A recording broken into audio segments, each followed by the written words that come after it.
Thank you Jesus. परमेश्वर का धन्यवाद करते हैं आज के सुंदर समय के लिए, जिसने हमें फिर एक बार मौका दिया कि हम आपके रूबरू हो।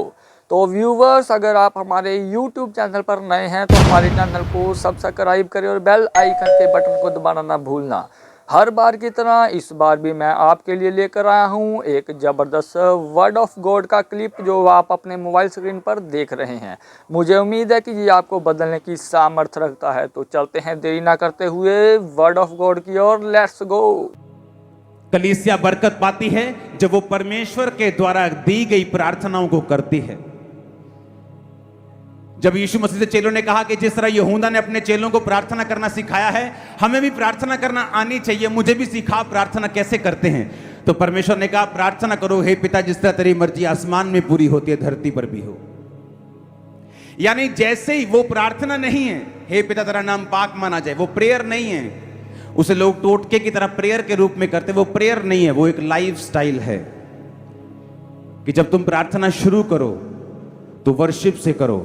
हे हमारे बाप जो तू आसमान में है, तेरा नाम पाक। यानी जब प्रार्थना शुरू करो तो आराधना करो।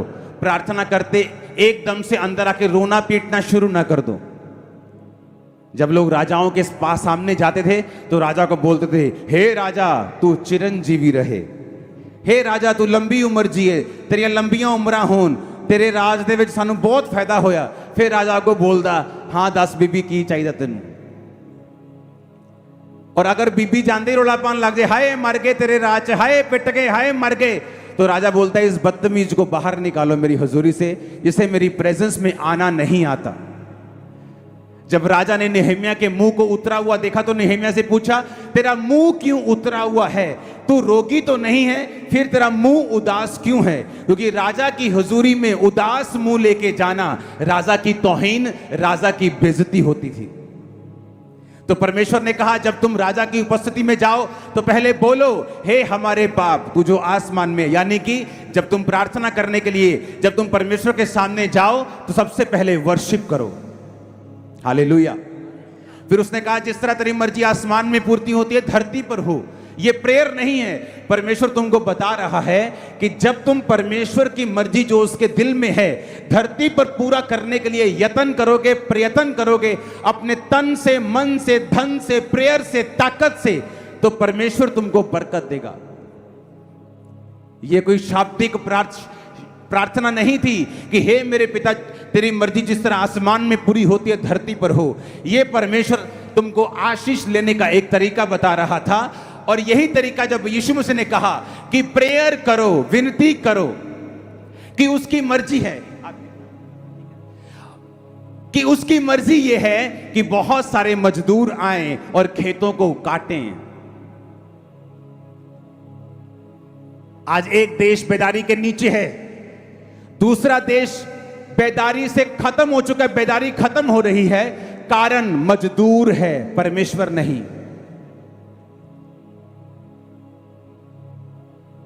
एक देश जहां बेदारी है, एक देश जहां नहीं है, कारण परमेश्वर नहीं है। अगर कारण परमेश्वर होता तो प्रभु यीशु मसीह यहां पर नहीं कहते कि विनती करो, खेत तो बहुत हैं लेकिन मजदूर थोड़े हैं। तो परमेश्वर विनती करने के लिए नहीं बोलता, आपको प्रार्थना करने के लिए नहीं बोलता, आपको उसके विषय में काम करने के लिए नहीं बोलता। कलीसिया का काम है जो परमेश्वर के दिल में है उसे जज करना, उसे देखना और उसके बाद उसको लेना, उसके विषय में प्रेयर करके उस विषय में काम करना शुरू करना, ताकि परमेश्वर की बरकत जो स्वर्ग में परमेश्वर आपके लिए रखता है वो धरती पर भी आपकी लाइफ में आए, क्योंकि यही स्वर्ग का राज है। Hallelujah, hallelujah. उसने कहा विनती करो कि खेत कितने सारे हैं लेकिन मजदूर क्या हैं, बहुत थोड़े हैं। आपको प्रार्थना करनी है कि परमेश्वर अपने मजदूरों को भेजे इंग्लैंड कंट्री में, वो अपने मजदूरों को भेजे यूरोप कंट्रीज में, वो अपने मजदूरों को भेजे मिडिल ईस्ट कंट्रीज में, वो अपने मजदूरों को भेजे एशिया में, चाइना में, इंडिया में, जहां फसलें तैयार हैं लेकिन काटने वाले लोग थोड़े हैं। आप जब प्रेयर करेंगे बाइबल कहती है जब आप परमेश्वर की इच्छा को समझकर उसके मुताबिक प्रार्थना करने शुरू करते हैं तब परमेश्वर आपको वो देता है जो आप मांगते हैं। उसने कहा क्यों चाहिए आप परमेश्वर को? वो क्यों आपको पवित्र आत्मा देता है? क्योंकि वो इस दुनिया में परमेश्वर बिना शरीर के काम नहीं करता। वो कर सकता है पर नहीं करता। शैतान भी शरीर देखता है, शरीर को कब्जा करता है, फिर वो गलत लोगों को उठाकर अपने काम करवाता है। वो सारे करप्शन, वो सारे गलत काम, वो सारे चीजें ये शैतानी है, ये शैतान यूज करता है लोगों को।